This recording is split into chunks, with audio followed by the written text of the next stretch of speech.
দেখুন, পরিবহন দপ্তর নিয়ে অনেকগুলো প্রশ্ন আছে, আবার অনেকগুলো জবাব আছে। কিন্তু প্রথম দিন আজকে ঘোষণা হয়েছে, ডিপার্টমেন্ট দেওয়া হয়েছে, আজকে প্রথমে এসে চার্জ নিয়েছে।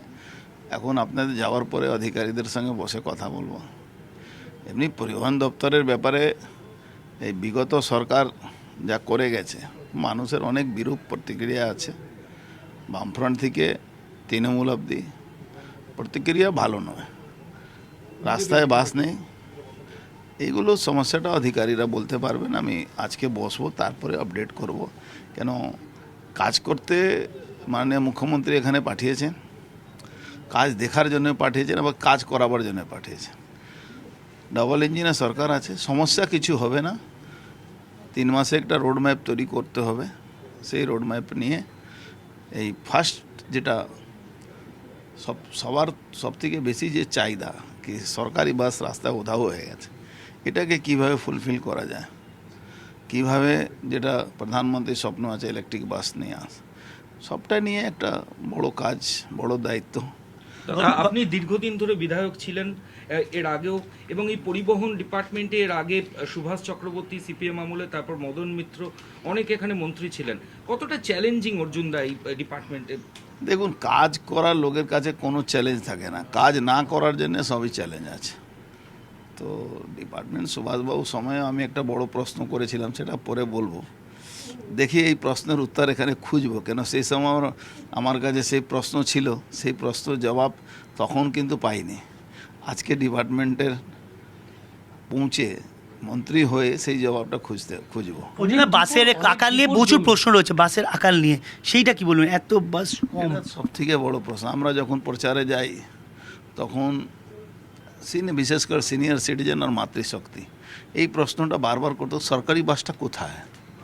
আবার এটাও আমরা দেখেছিলাম কি বারাসাতে কয়েকশো বাস বসে বসে শেষ হয়ে গেছিল। সমস্যা আছে, খুব ডিসব্যালেন্স আছে, এই ডিপার্টমেন্টটা খুব ডিসব্যালেন্স আছে। বিভিন্ন জায়গায় ডিপুর জমিতে দেখা যাচ্ছে বহুতল উঠে গেছে, সব বেচে দিয়েছে, পিসু ভাইপো বেচে দিয়েছে, অনেক রুট অর্জুনদা উঠেও গেছে। বললাম তো, সব বেচে দিয়েছে। প্রায় সরকারি জায়গাগুলো বেচে দেওয়া এই প্রক্রিয়া। শ্রমিক নেই, ড্রাইভার নেই, এদের নানা রকম সমস্যা আছে, চ্যালেঞ্জিং তো আছে।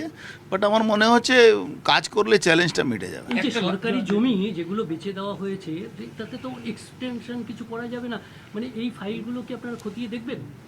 দেখুন, ফাইল তো প্রধানমন্ত্রী মোদিজি ইলেকশনের আগেও বলেছিলেন কি মহাজঙ্গল রাজে সব ফাইল খুলে সঠিক জায়গা পৌঁছিয়ে দেওয়া হবে।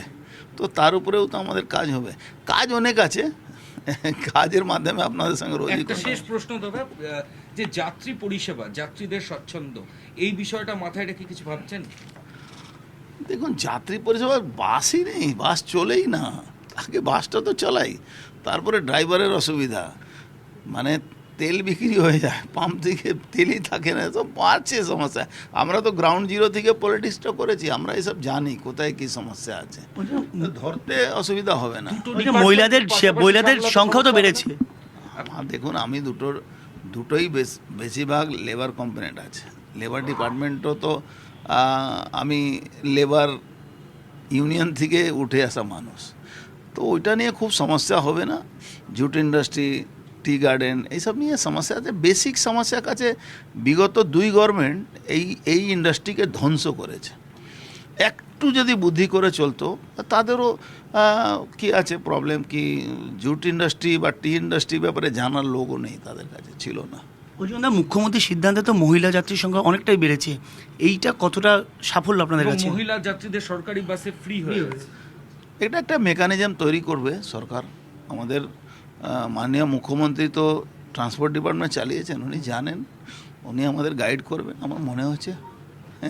এখন নতুন যুগে এখন নতুন ছেলেরা যা সিস্টেম তৈরি করে দেবে, অবাক হয়ে যাবে। ডিজিটাল সিস্টেম আছে। বাসের পাশাপাশি পরিবহনে ট্রাম একটা গুরুত্বপূর্ণ কলকাতার একটা ট্র্যাডিশন। এই ট্র্যাডিশন আর কোথায়? কাগজ কলমে বলতে গেলে সবই ঠিক আছে, কিন্তু আছে এটা কোথায়? প্রায় উঠে গেছে। দেখা যায় কিভাবে কলকাতা শহরের পুরনো জিনিসটা কিছু ফিরিয়ে আনা যেতে পারে, সবটাই ডিপেন্ড করছে, একটু সময় লাগবে।